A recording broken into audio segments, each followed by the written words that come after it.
the amount of pressure that these companies were coming under from their board and from their investors to get a deal done. I mean, all of their money was getting spent against each other, burning billions of dollars for market share in China, a rapidly growing market, still a fairly nascent market when it comes to ride sharing. Didi had, 83% of the market? Was that the publicly? Depends on how you count market, revenue, profits, or rides, right? So if this is one of the things as an investor, when you start digging in and you're like, okay, you have 83% of the market. And it's like saying you have 83% of Android and you make $0 per phone sold versus the profit is all in the iOS devices, right? Who's got the profit? And of course, in any market share number that a company cites, you have to be inherently skeptical of. But let's say that they had a majority of the market. Sure. And it just, Uber was trying to be a U.S. internet company that could succeed in China with an understanding of how big the market is, but they don't need China. And perhaps given where the market value is or where the valuation is, China is viewed as essential to improving that valuation. So you get 20% of the market leader as an investment. Feels pretty good to me. Yeah, and then take your strategic plan elsewhere and win basically every other market. Now India becomes the big challenge field. It'd be interesting to see what happens there versus Rolfe, what's your take? Is Uber getting the silver medal in China as good as an American company can do in that market? Is that gold for an American company? I was just going to say, how many examples do we have of American companies? It's an honest question, actually, of American companies that have succeeded in China. American internet companies in particular. American internet companies. American internet companies would be zero. Well, so the story LinkedIn we did a lot does okay because I guess there are a lot of expats over there that maintain Are they actually profiles. allowed to use LinkedIn there, or is it just expats are using it outside of it? Like, because if you take the VPN market, I'm not with VPNs I'm not for Google, sure totally, but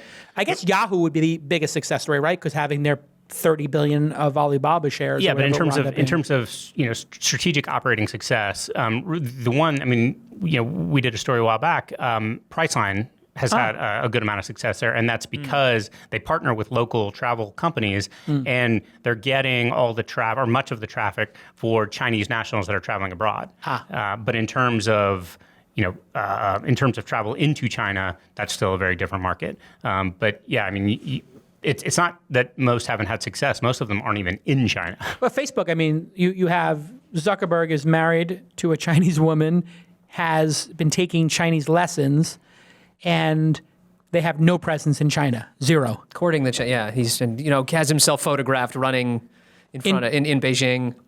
He's desperate to get something going in China. Yeah, and that's the mighty Facebook. Mighty Google, mighty Amazon, where are they? Google left, yeah. Google's like, Google's has some advertising in China still, but... And there are reports that Android will be their way into the market, although those are... But the interesting thing about Google is they explicitly came out and said, we don't want to operate in this because of human rights issues, and we don't like the way the market operates. Was that a strategic mistake on Google's part, Rolfe, to basically diss China heavily? I don't know. Publicly? I think...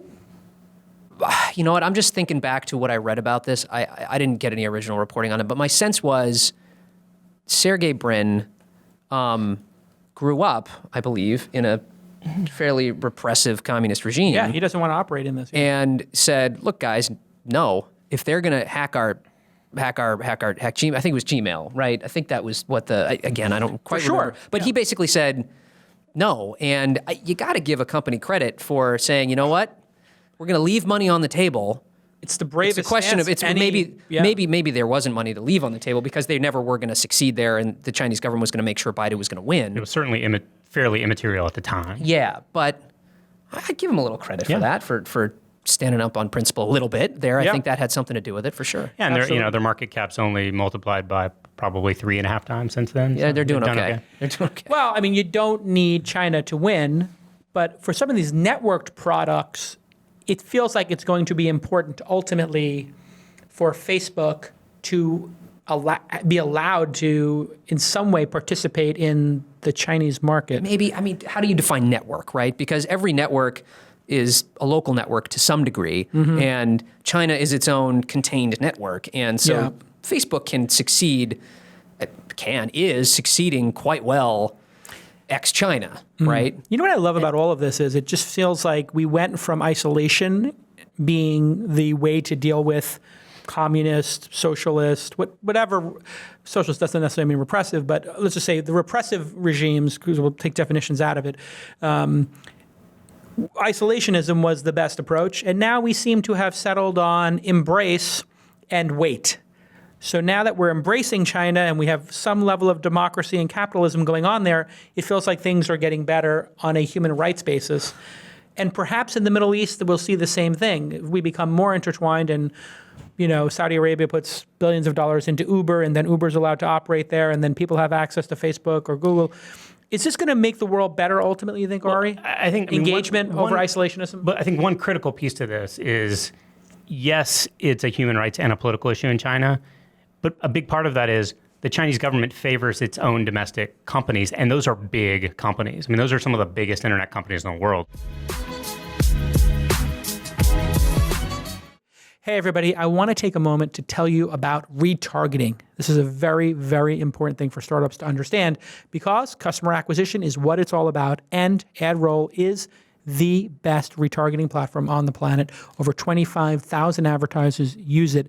And I want to tell you today about a new product they have. It's called Send Roll. No, it's not sending to get you rolls and buttered rolls. No.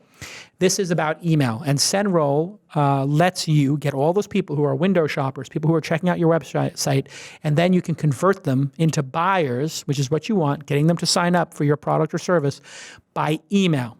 So imagine they visit your site, but then they get an email follow-up. SendRoll is powerful retargeting tech plus effective emails, and the results have been spectacular. The average SendRoll gets a 45 to 60% open rate and a 10 to 20% click-through.